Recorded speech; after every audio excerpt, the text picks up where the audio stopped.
Hello, hello Israel, it's me, Red Planet, coming to you once again with another video. No rights to the video or music, strictly for educational purposes only. Let's listen to Woodward TV speak about the head of Egypt. Let's see what he had to say about it, Israel. Let's get into it. There are many things that slip by us. We investigate, we research, we learn, but still things fly right by us. And we think nothing of it because we think we have figured that part out.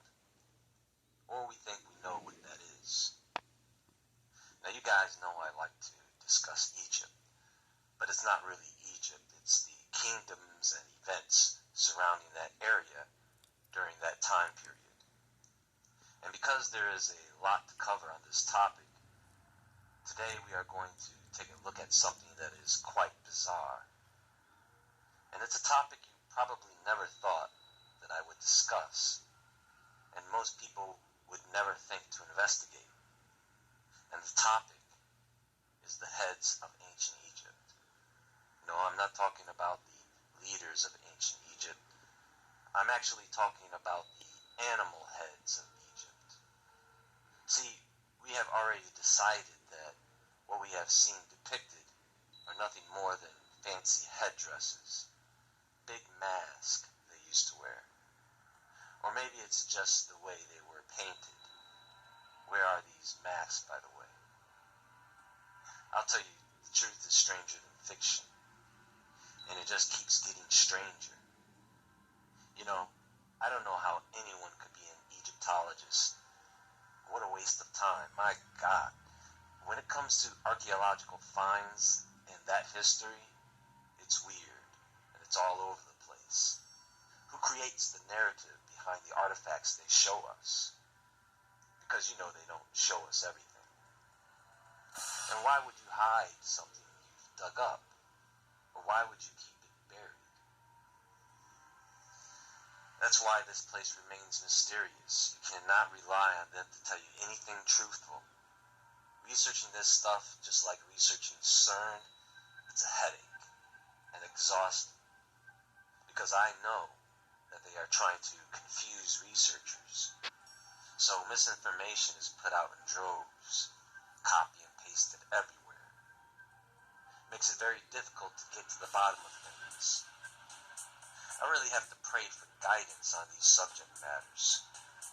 So, here we go down another rabbit hole, into the strange and weird craziness that is the land of pharaohs.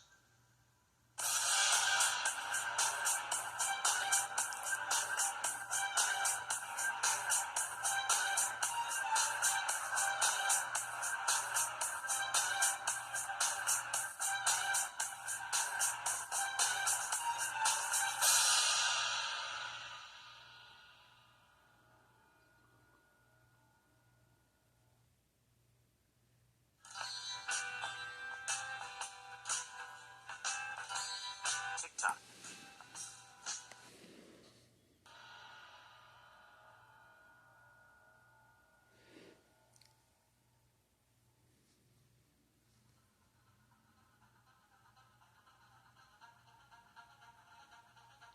The first thing that I think we should keep in mind is that in Egypt, there is a seat of power, a throne, that has been passed down from God King to God King. And even though men rule there now physically, the spiritual seat remains. So the question here for this topic is simple. Why do we see the use of animal heads in ancient Egyptian art? Some Egyptian art. How many of you have seen the movie Stargate? Not the series, the original movie. The costuming was pretty good, right? I mean, awesome mask design. If someone was a king in those days and they walked into a room with one of those things on, yeah, I could see how they would be able to grab everyone's attention. They would appear much taller and have all their magic devices at their disposal. So yeah, I could see how some people would bow to someone like that. But where are these masks? Where are these headdresses? Show me. Surely if you can come up with this idea in a Hollywood studio. The ancient Egyptians should have some pretty dope masks. I mean, the concept art was already there. They came up with it. Why not? I'll tell you why not. Because no king in their right mind is going to walk around with a heavy headdress like that all day. I'm just speculating here, but I'm not even walking into a room looking like that. Looking like an idiot. And everybody looking at each other like, why in the world is this fool coming out here looking like that? I'm just saying, folks. Just saying. Anyway. Seriously, though, ancient Egyptian gods are what you call theriocephalic, meaning they are gods and goddesses often depicted as animals. Now, in Egypt, the depiction of their deities started off with them in full animal form. And then later, around the Middle Kingdom, then for some reason they decided to depict the same deities with humanoid bodies and animal heads. And you know what? Nobody knows why. In fact, I did some checking and it turns out it's not even really a topic discussed that much in Egyptology. They say the question really doesn't come up. But of course, and why would it?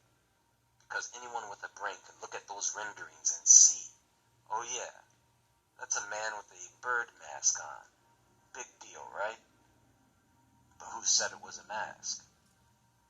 I want you to go and find one of these headdresses. You won't find a single one, not even close. And I'm not talking about the Anubis mask their cults used to wear for burial ceremonies. I'm talking about the headdresses these people were wearing on the walls. But those are the gods depicted this way, right? So there really wouldn't be any of these headdresses, right? I just did a presentation on shapeshifters. I did that for a reason. Think about the principalities and powers, those beings who took the throne of Egypt both spiritually and physically. And I'm guessing in multiple forms, multiple incarnations. Keep in mind, these beings can only do what they are allowed to do. I think people forget this. God can do what he wishes with them when he wishes. These entities are not free to do as they please. There are limits and rules. Boundaries, mind you. The Greek gods and goddesses are just really a reboot of the Egyptian deities. That's why you have the influence in these stories of mix and match creatures. You have mix and match creatures in the Bible. Those of old Babylonian gods, the Sumerian gods, right? The Sumerian gods. Look at the art, it's the same thing. The bird man, the man head on a horse's body. Oh yeah, I've seen that one before. I mean, why would they keep doing that? I thought these were separate kingdoms with different ideologies and beliefs. But nope. I'm telling you, these entities made their rounds. As you go further east over to India and East Asia, you can see that the influence over there is more tentacles and serpents. The dragon. You know, in prophecy, we may be entertaining these beings again. Men with animal heads. Don't laugh. You think I'm joking. But you know, that was then. Who knows what forms they are going to attempt to come in. I tend to think more human looking, but I also think there will be those who take stranger forms. Those mix and match creature forms. Think about it. If you have the power of incarnation and you can take the form of both human and animal, wouldn't you attempt to form a combination of both, just to make yourself more godlike? Because the form of an animal doesn't really demand attention, neither does the form of a man by itself. But a man with the head of a wolf, or some animal with prominent protruding head features would certainly grab your attention. And this being can do magic. A being like that walking into a secret society meeting would definitely be considered renowned. Do you understand? Listen, I don't make this stuff up. It's written. People thousands of years ago reported on this stuff, but we all think they spent most of their time conjuring up fairy tales. No, the devil does that. We are more observant and a bit more honest, generally speaking. Again, try not to get fallen angelic beings and demons confused. Demons of the spirits of the physically deceased Nephilim don't seem to have any incarnate abilities. In other words, they stay in spirit form for the most part, possess vessels, including humans. You see, the combination of a human and angelic being is what you get as a result is a being that is an abomination. One, because it was not sanctioned. Two, heavenly beings, their places in the heavens. Earthly beings, our places here on earth. This is why when the Nephilim were destroyed, that part of them that was angel was stuck here on earth in demon form. It makes for a crazy, disturbed being. They are every negative human emotion. That's why they were so violent and ruthless in the flesh. The fallen, they have the incarnate abilities to change fleshly forms, and they are the ones who run this system as the others roam. Let's see, what other beings do we have in mythology and lore that represent what I'm talking about?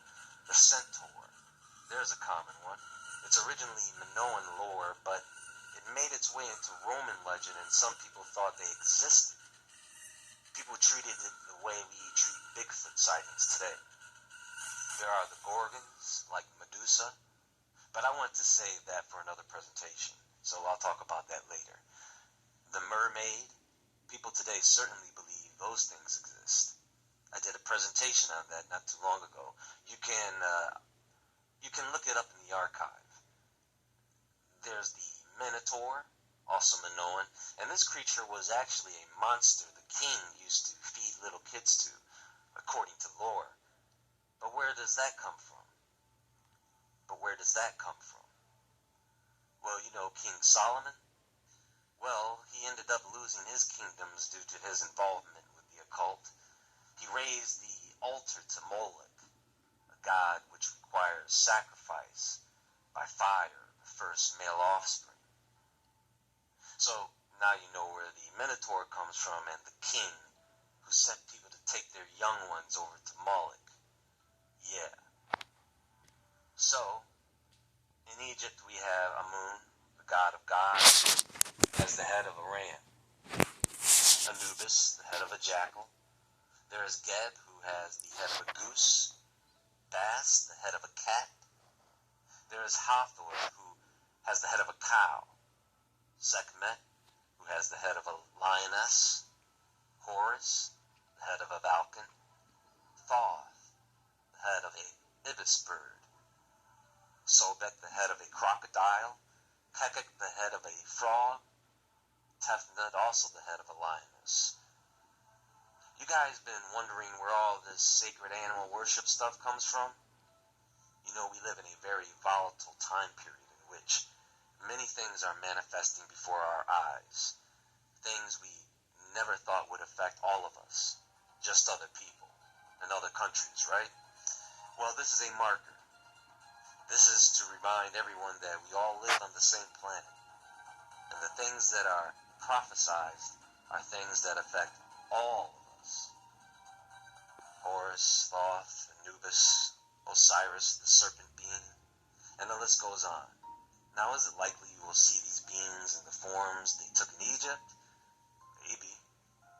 As it is prophesied, I believe they will attempt to recapture that old lore, at the same time modernizing the version of a new form for our benefit. Or they may decide to go all out and take the craziest forms you have ever seen in any movie or book. Some things to think about in the coming years, some things to ponder and look into. I know it all sounds a bit strange and bizarre, but you know, this is Woodward TV.